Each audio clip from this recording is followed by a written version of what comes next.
nggak pernah bawa senjata. Adik saya keamanan di rumah sebagai hansip nggak pernah bawa pentungan, apalagi senjata tajam. Saya pastikan sampai detik ini kronologi di KM 50 kami lebih detail. Penting bagi kita semua memastikan bahwa penggunaan kewenangan tidak boleh berlebihan, proses hukum juga tidak boleh dimaknai sebagai satu proses yang bisa diterjemahkan oleh satu pihak. Itu kan semua dokumen yang terkait dengan penembakan 6 laskar, termasuk foto-foto dan beberapa kronologis yang terkait dengan kejadian tersebut. Karena kan masih simpang siur dan kami menginginkan bahwa ini harus benar-benar clear.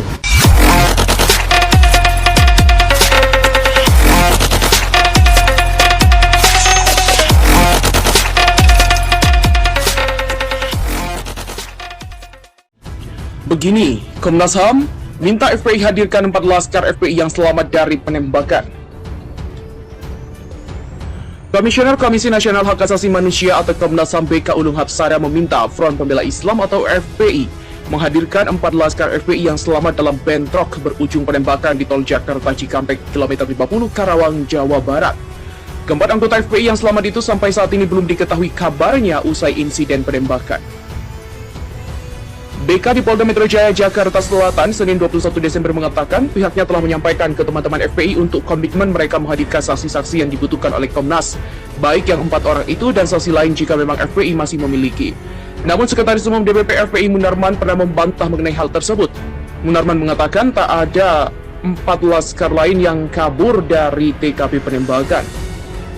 Hari ini Komnas HAM melakukan pemeriksaan terhadap 3 mobil milik FPI dan penyidik. Mobil tersebut merupakan yang digunakan kedua kubu saat bentrokan 7 Desember lalu. Dalam proses pemeriksaan yang berlangsung sekitar 1 jam itu, Komisioner Komnas HAM diawasi oleh penyidik Polda Metro Jaya. Turut hadir pula Direktur Reserse Kriminal Umum Polda Metro Jaya, Komisaris Besar Tubagus Ade Hidayat dan wakilnya, AKBP Jean Calvin Simanjuntak serta Dirtipidum Bareskrim Brigadir Jenderal Andirian R. Dari pantauan Tempo di lokasi, ketiga Komisioner Komnas HAM itu memeriksa 3 mobil secara merinci dari bagian luar hingga ke dalam. Khairul Anam berkali-kali memeriksa bekas peluru di 3 mobil tersebut. Selain itu, mereka nampak mendokumentasikan seluruh temuan itu. Beberapa penyidik juga terlihat memberikan penjelasan soal bekas lecet dan peluru di bagian badan mobil. Sebelum memeriksa mobil, Komnas HAM juga telah memeriksa Kepala Kepolisian Daerah Metro Jaya, Inspektur Jenderal Fadil Imran pada Senin 14 Desember kemarin. Ditemui selesai pemeriksaan, Fadil mengatakan akan memberi ruang bagi Komnas HAM untuk melakukan investigasi agar kasus penembakan ini menjadi akuntabel. Dia berujar instansinya akan bersikap transparan untuk investigasi ini. Pihaknya juga akan memberikan fakta yang berbasis scientific crime investigation dan pihaknya tidak mau membangun narasi. Demikian kata Fadil Imran.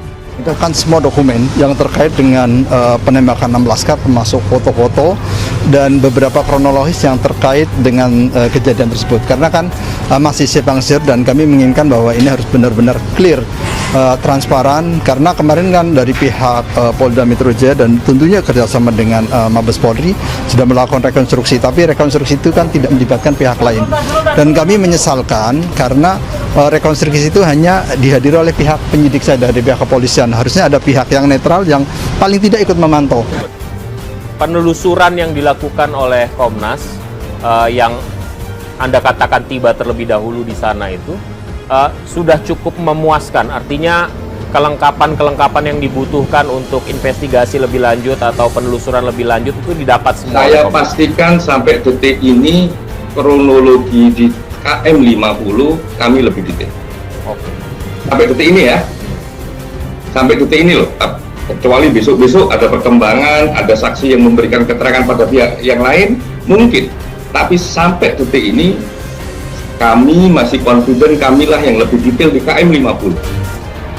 Otopsi ulang ya, karena kita dari keluarga tidak mengakui otopsi yang. Artinya konfirmasi aja ini keluarga setuju atau tidak untuk rencana otopsi ini? Masih kita dalami, akan tetapi pada prinsipnya untuk kebenaran kita akan membantu sepenuhnya keperluan dari Komnas HAM. Ya, jadi tadi malah saat ini sedang kami mendengar keterangan dari FPI, ada juga putranya Pak Rizik Syihab itu dan juga ada keluarga korban. Putranya Pak Rizik Syihab itu menyampaikan soal kronologi tentang sebelum kejadian seperti apa dari versi beliau, dan kemudian juga keluarga korban tadi memberikan keterangan tentang kesaksian mereka melihat kondisi jenazah. Dan ada yang kondisi jenazah keponakannya, ada yang juga jenazah putranya. Kita sangat terpukul dengan kejadian pembunuhan terhadap putra-putra kami. Pertama, sebab sangat terpukulnya karena kami tidak menerima informasi secara langsung dari pihak kepolisian. Setelah anak kami dibunuh, itu tidak ada pihak kepolisian yang memberitahu kepada kami bahwa bapak kami bunuh, ini suratnya Pak, keterangan bahwa bapak bunuh, nggak ada itu.